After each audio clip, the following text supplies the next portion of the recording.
Over the last 6 years, I've been on an entrepreneurial journey that has brought me to where I am today, restarting and out of money. And what got me here was an amazing life experience where my brother and I built 2 successful businesses, but both of them lacked one thing, our passion.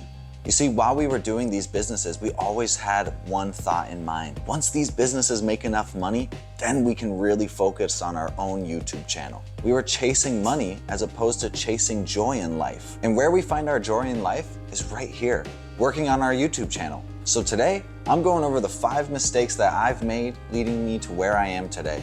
So the first mistake I made was not taking enough time to learn. And I mean a few things by that. One of the things that I mean is simply not reading enough. I pretty much didn't read books at all in my early 20s, and now that I'm 26, I find myself reading more and more books and asking more and more people for book recommendations. Over these years, I've discovered that books are filled with secrets. Secrets that no one will tell you because you need to read them from a page. There's something that happens when you read information from a page as opposed to having someone speak it to you. You get to truly understand and absorb this information. A great example is the book Think and Grow Rich. Even in the first few pages, it lets you know that you've already read the secret in this book and you're gonna read the secret again and again and again. It's up to you to truly understand what that secret is. What I also meant by saying not taking the time to learn was we didn't take the time to actually get to know and understand these industries. You see, I jumped headfirst into online personal training. I did have a little bit of personal trainer experience in college, but that was nothing compared to the personal training experience in the real world. You see, in college, clients are handed to you. They fill out some form online and then they just get tossed right in your lap. In the real world, you have to find your clients. You have to sell your clients on the program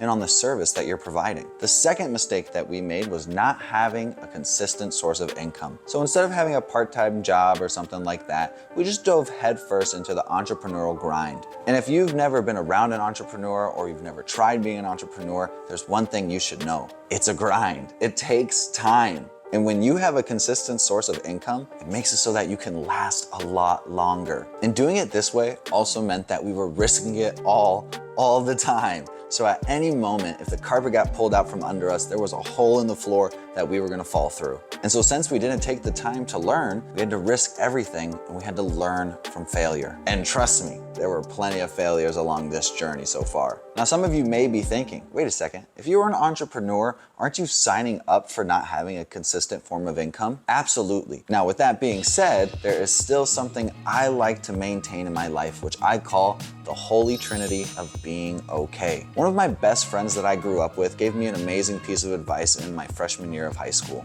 He came to me and he said, Marco, if you want to make sure that you're okay in life and have a good chance at being successful, you only got to do 3 things. 1, finish high school. 2, get a job. And 3, don't get a girl pregnant before you marry her. Now, to do what we did as entrepreneurs, we sacrificed one of the foundational pieces of that holy trinity, and that was having a job. Now, yes, obviously we did have a job, we were self-employed, but we didn't have a consistent source of income that made sure that our bills were paid every month. And when you have that, it makes it so that you can last longer and it takes a lot of the pressure off of you. The third mistake I made was not stacking my cash. Now, I did save money and I did invest money in the stock market and in a Roth IRA, which I still have today and I don't touch it, don't worry. But what I did do was utilize that wealth. Anytime my savings account got high enough, I need to upgrade to a new computer, whatever it might have been. No matter what, I was gonna justify it because I was an entrepreneur. You see, when you stack cash up, you give yourself a safety net. That's why it's recommended by a ton of people that you should have a savings account with 3 to 6 months of your living expenses saved in it. That way, at any moment, if the rug gets pulled out from under you and there's a hole down there, you can use that stack of cash to make sure you don't fall down that hole. Now, the fourth mistake that I made was not using my time appropriately. I was 20 years old when I started my first business. That means a year later, I became 21. And between my online business and the part-time job that I did have for that moment, I was making enough money to save money, invest money, and even go out and have some fun. And then that's where I started wasting my time. So that meant that my passions, like my online business and my YouTube channel, started to get less and less effort from me. So now I was pretty much just working a part-time job and spending most of my money. Now the fifth mistake and the biggest mistake that I made was not staying consistent. When you stay consistent and you stay focused on one goal, you increase your likelihood of success. The fisherman on the pier with 8 poles chilling in their sun chair has better opportunity to catch more fish than the person with 1 pole focusing on that 1 rod, hoping that they're gonna catch a fish. You wanna be that guy with 8 rods. Now that doesn't mean you're doing 8 different things, because the guy's only fishing. That's what he's there to do.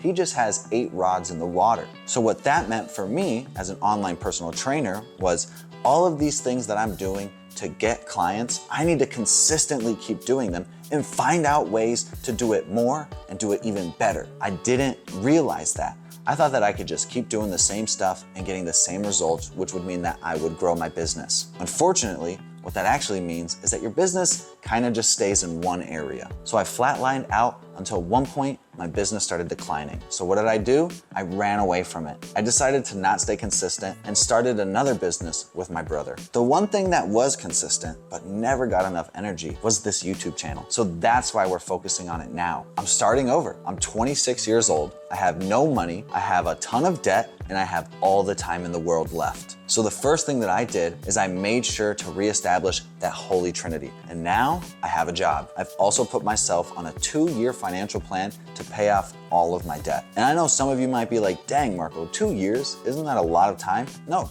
it's actually not. I just went through 6 years of still having no money and racking up debt. So now I'm gonna go through another 2 years of making money, paying my bills, and paying off my debt. And while I'm doing it, I'm gonna stay consistent and focus on this YouTube channel that I'm growing with my brother. Our channel name, Chub to Fit, represents so much more than fitness. It represents going from a chub lifestyle that you're disappointed in to going to a fit lifestyle that you're proud to live. So if you wanna be on this journey with us and see how we're doing it so that you can do the same things, make sure you subscribe to the channel. Thanks for watching.